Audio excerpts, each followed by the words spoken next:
Hello students, मैं doctor कामिनी गौड़ अपना next video special function पर लेकर आई हूँ। Special function MSc mathematics, MSc physics and engineering का मोस्ट इम्पॉर्टेंट टॉपिक है, जिसके अंदर Legendre's differential equation, bezels equation and hypergeometric equations पर स्टडी किया जाता है। और आज हम स्टार्ट कर रहे हैं लीजेंडर्स पॉलिनोमियल, जो सबसे ज़्यादा यूज़ होता है पोटेंशियल थ्योरी की प्रॉब्लम्स को सॉल्व करने में। तो हम इसको स्टार्ट करते हैं आज कि क्या होता है लीजेंडर्स पॉलिनोमियल। उसके लिए मेरे प्रीवियस वीडियो में आपने देखा कि हमने लीजेंडर डिफरेंशियल इक्वेशन पर बात करी थी कि लीजेंडर्स डिफरेंशियल इक्वेशन क्या होती है और उसका सॉल्यूशन कैसे फाइंड किया जाता है। तो हमारी जो सेकेंड ऑर्डर डिफरेंशियल इक्वेशन होती है 1 - x² d2y/ dx² minus 2x dy/ dx plus n+1 y = 0। ये आपके लीजेंडर्स डिफरेंशियल इक्वेशन होती है। इसको और किस फॉर्म में लिखा जाता है? d/dx of 1 - x² dy/ dx plus n+1 y = 0, जो एक ही बात है, क्योंकि इस टर्म का अगर आप डिफरेंशिएशन करो तो आपके पास यही पूरी टर्म आती है। तो इस डिफरेंशियल इक्वेशन को हम कहते हैं लीजेंडर्स डिफरेंशियल इक्वेशन, जिसका सॉल्यूशन हम फाइंड कर चुके हैं अपनी प्रीवियस क्लास में। तो हमने उसमें देखा था कि लीजेंडर्स डिफरेंशियल इक्वेशन की जब इंडिविजुअल इक्वेशन हम फाइंड करते हैं तो k की दो वैल्यूज आती हैं, k = n and k = -n+1। तो जब हम k = n पुट करते हैं हमारे जनरल सॉल्यूशन में, या जो हमने सॉल्यूशन कंसीडर किया है उसके अंदर, तो हमारे पास ये इक्वेशन मिलती है, जिसको हमने इक्वेशन नंबर 2 मार्क किया है। ये वैल्यू हमको कब मिलती है? जब हम k = n लेते हैं तब। उसी तरह लीजेंडर्स डिफरेंशियल इक्वेशन में k = -n+1 कंसीडर करते हैं, तब हमारे पास ये वाली इक्वेशन मिलती है, यानी कि इक्वेशन नंबर 3। तो इन दोनों इक्वेशन को जब हम कंबाइन करके लिखते हैं वो आपका फॉर्म होता है y = au + bb, जो दी हुई डिफरेंशियल इक्वेशन का सॉल्यूशन होता है।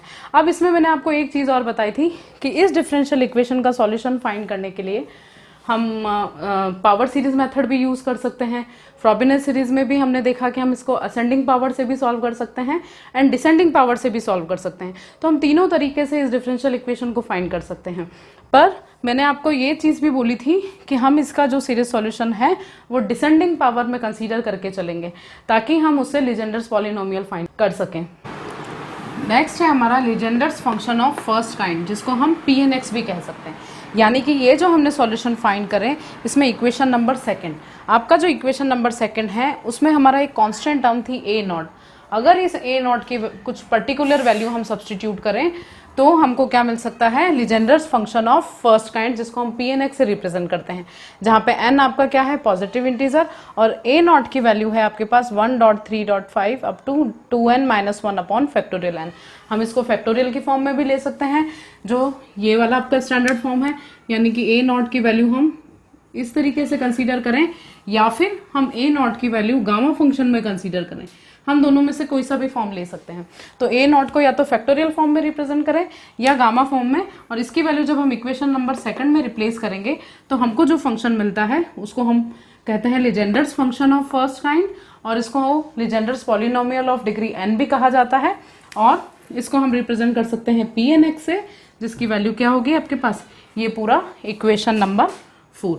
pnx = आप देखिए a0 की जगह मैंने ये पुट कर दिया, बाकी आपकी पूरी ये वाली सीरीज है। तो ये आपका होता है Legendre's function of first kind, जिससे हम लीजेंडर्स पॉलिनोमियल भी फाइंड कर सकते हैं। अब लीजेंडर्स पॉलिनोमियल क्या होता है आपका? For various positive integral values of n, pnx is called Legendre's polynomial.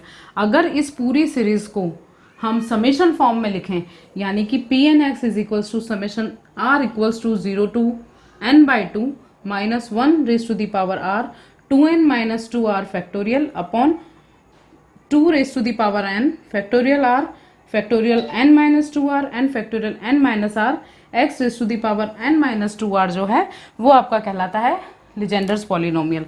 यानी कि जो हमारा लीजेंडर्स फंक्शन था फर्स्ट काइंड का, अगर उसको हम समेशन फॉर्म में लिखें तो वो हमारे पास ये फॉर्मूला बनता है, जहाँ पर n/2 क्या है? अगर n इवन नंबर है तो आपका ये जो समेशन है n = 0 to n/2 चलेगा, और अगर n आपका ऑड नंबर है तो ये summation r = 0 to n - 1/2 times चलेगा। तो ये आपका कहलाता है लीजेंडर्स पॉलिनोमियल। तो इससे लीजेंडर्स पॉलिनोमियल का जनरेटिंग फंक्शन, लीजेंडर्स पॉलिनोमियल की ऑर्थोगोनल प्रॉपर्टी, आगे जितने भी हमारे पास फॉर्मूलाज हैं वो हम इस फॉर्मूला से फाइंड कर सकते हैं। तो ये लीजेंडर फंक्शन और लीजेंडर पॉलिनोमियल की आपकी डेफिनेशन है, जिसका आप स्क्रीनशॉट ले सकते हैं यहाँ से। नेक्स्ट आपका Legendre's function of second kind, जिसको हम QNX भी कहते हैं। QNX कहाँ से मिलेगा हमको?